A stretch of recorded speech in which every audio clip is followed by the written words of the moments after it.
ធីតាំងពីពណ៌ស្នាដៃសិស្សចំណេះដឹងទូទៅនិងបច្ចេកទេសនៅស្រុកកំពង់ត្រឡាចខេត្តកំពង់ឆ្នាំងត្រូវបានថ្នាក់លើកទឹកចិត្ត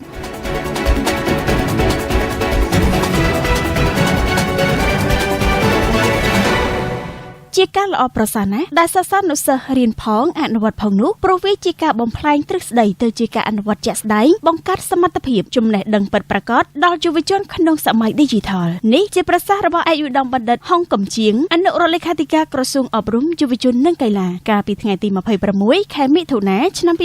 2026នៅក្នុងពិធីតាំងពិព័រណ៍ស្នាដៃសិស្សចំណេះដឹងទូទៅនិងបច្ចេកទេសនៃសាលាវិទ្យាល័យនរោត្តមសីហមុនីស្រុកកំពង់ត្រឡាចខេត្តកំពង់ឆ្នាំងក្នុងឆ្នាំសិក្សា2025-2026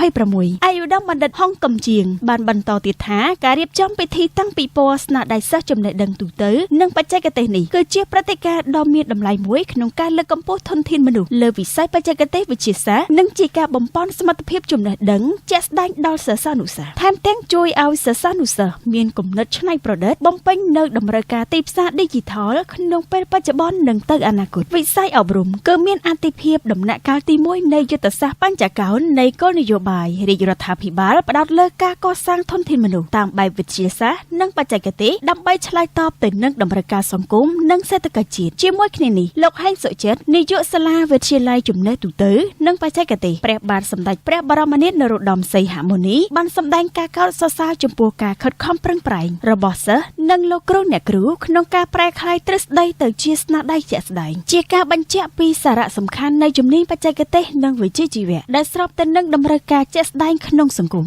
ក្នុងនោះបានជំរុញលើកទឹកចិត្តឲ្យសិស្សបន្តអភិវឌ្ឍសមត្ថភាពដោយភាពច្នៃប្រឌិតនិងស្មារតីស្រាវជ្រាវដើម្បីត្រៀមខ្លួនក្លាយជាធនធានមនុស្សដ៏មានតម្លៃទៅអនាគតដោយឡែកងាកមកមើលនៅក្នុងអង្គពិធីវិញក៏គេសង្កេតឃើញមានវត្តមានលោកពេជ្រកែវមុនីអភិបាលរងខេត្តកំពង់ឆ្នាំងលោកសឹមព្រឹមប្រធានមន្ទីរអប់រំយុវជននិងកីឡាខេត្តកំពង់ឆ្នាំងរួមទាំងកងកម្លាំងនិងមន្ត្រីរាជការលោកគ្រូអ្នកគ្រូនិងសិស្សានុសិស្សចូលរួមយ៉ាងច្រើនកកកផងដែរអត្ថបទព័ត៌មានដោយលោកហ៊ីឈុនលី